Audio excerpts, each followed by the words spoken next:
This online course is taught by international tutor Galina, who uses her own unique techniques to create stylish leather flowers.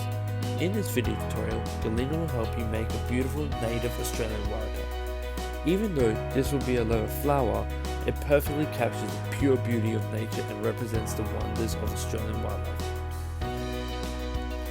By making this flower, you will learn the main techniques of flower making with leather.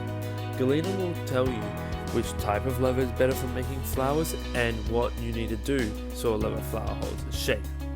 In this video tutorial, she will show you in detail how to work with flower making tools and assemble your creation. As a special bonus, when you buy this video lesson, you will receive a fully illustrated PDF tutorial to deepen your understanding.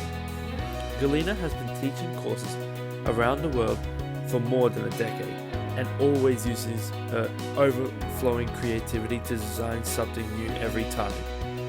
All of her stunning leather creations show the real beauty of flowers.